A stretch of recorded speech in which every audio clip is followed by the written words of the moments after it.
Hello, வாங்க இன்னைக்கு பாவக்காய் பிட்லை நான் எப்படி பண்ணுவேன்னு பார்க்கலாம். ஸ்டவ் ஆன் பண்ணி ஒரு பேன் வச்சு அதில் 1/2 டீஸ்பூன் ஆயில் விட்டுக்கணும். ஆயில் சூடானதும் அதில் 1 டீஸ்பூன்லேருந்து 1.5 டீஸ்பூன் வரைக்கும் தனியாக ஆட் பண்ணிக்கணும்.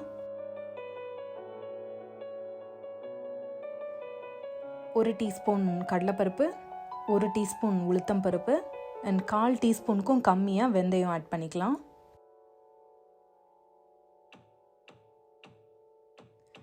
இந்த இன்க்ரீடியன்ஸ் எல்லாம் கொஞ்சம் கலர் மாதிரி வர ஸ்டேஜில் 2 காஞ்ச மிளகா ஆட் பண்ணிக்கலாம். காஞ்ச மிளகா வறுபட்டு கலர் மாறி வர்றதுக்குள்ளே இதில் கொஞ்சமாக தேங்காய் ஆட் பண்ணிக்கலாம். இது 1 டேபிள் ஸ்பூன்லேருந்து 2 டேபிள் ஸ்பூன் ஆட் பண்ணால் போதும். ஃபைனலாக கருவேப்பிலை சேர்த்து லைட்டாக வதக்கி விட்டுட்டு ஸ்டவ் ஆஃப் பண்ணிடலாம். பேன் ஹீட்லேயே இந்த இன்க்ரீடியன்ஸ் எல்லாம் கொஞ்சம் நேரம் இருக்கட்டும். அதுக்கப்புறம் இதை ஒரு மிக்ஸி ஜாருக்கு மாற்றி இதை ஒரு பேஸ்ட்டாக அரைச்சிக்க போகிறோம். ஃபைன் பேஸ்ட்டாக அரைச்சாலும் ஓகே, கோர்ஸ் பேஸ்ட்டாக அரைச்சாலும் ஓகே தான். திருப்பியும் ஸ்டவ் ஆன் பண்ணி ஒரு பேன் வச்சுட்டு அதில் 2 டேபிள் ஸ்பூன் எண்ணெய் விட்டுக்கலாம்.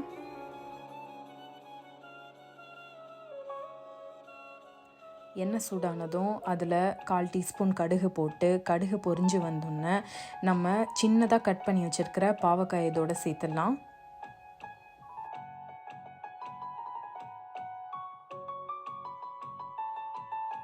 பாவக்காய் எண்ணெயில் ரொம்ப நேரம் வதங்கணுன்ற அவசியம் இல்லை.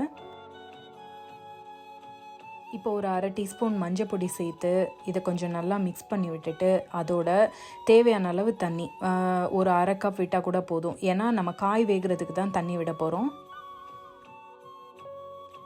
இதை நிறைய பேர் புளி தண்ணியில் கொதிக்க விடுவாங்க. ஏன்னா காயோட கசப்பு அவ்வளோ தெரியாது அப்படின்றதுனால. பட் எனக்கு பாவக்காயோட கசப்பு ரொம்ப பிடிக்கும் கிரேவியில். அதனால நான் நார்மலாக தண்ணியே சேர்த்து வேக வைக்க போகிறேன். ஒரு மூடி போட்டு காயை ஒரு 10லேருந்து 15 நிமிஷம் நல்லா வேக விட்டுருங்க. அப்பப்போ ஓப்பன் பண்ணி மிக்ஸ் பண்ணி விட்டுட்டே இருங்க. இல்லைன்னா தண்ணி இருக்கிறது தெரியாது அண்ட் அடி பிடிச்சதுனாலும் அந்த ஸ்மெல் கிரேவியில் ஏறிக்கும்.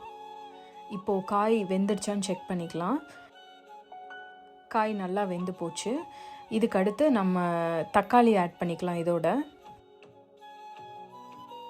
நான் ஒரு மீடியம் சைஸ் தக்காளி ஆட் பண்ணியிருக்கேன். பட் உங்களுக்கு ஏற்ற மாதிரி குவான்டிட்டி நீங்கள் இன்க்ரீஸ் பண்ணிக்கோங்க.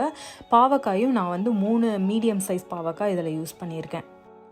அதுக்கப்புறமா 2 டீஸ்பூன் உப்பு சேர்த்துக்கலாம்.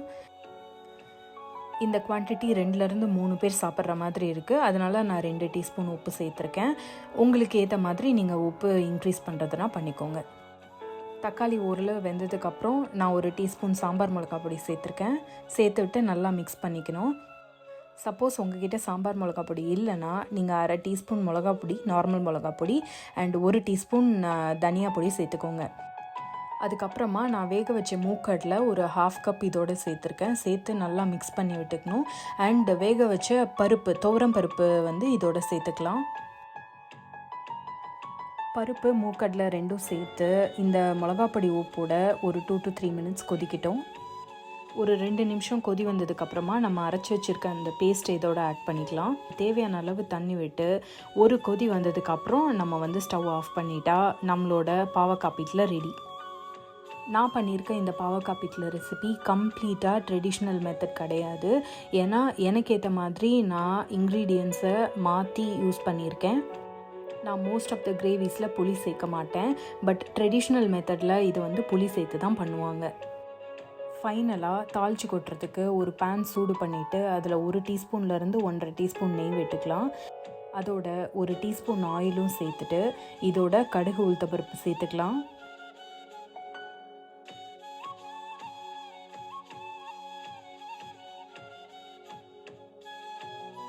இதோட கொஞ்சம் சின்ன வெங்காயம் சாப் பண்ணி இந்த எண்ணெயோடு சேர்த்து கொஞ்சம் நேரம் வதக்கி விடணும்.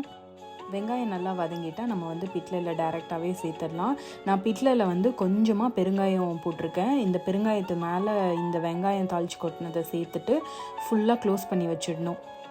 சாப்பிட்றதுக்கு ஒரு 15-20 மினிட்ஸ் வரைக்கும் இந்த லிட்டு க்ளோஸ்டாகவே இருக்கட்டும். அப்போ தான் அந்த பெருங்காயத்தோட ஸ்மெல் ஃபுல்லாக பிட்லையில் இறங்கி இன்னும் பயங்கர ஃப்ளேவர்ஃபுல்லாக இருக்கும். நீங்கள் சாப்பிடும்போதே அந்த ஃப்ளேவர் நல்லா இறங்கி இருக்கிறது தெரியும். நான் முன்னாடியே சொன்ன மாதிரி இது என்னோட ஸ்டைலில் பண்ணியிருக்க பிட்லை.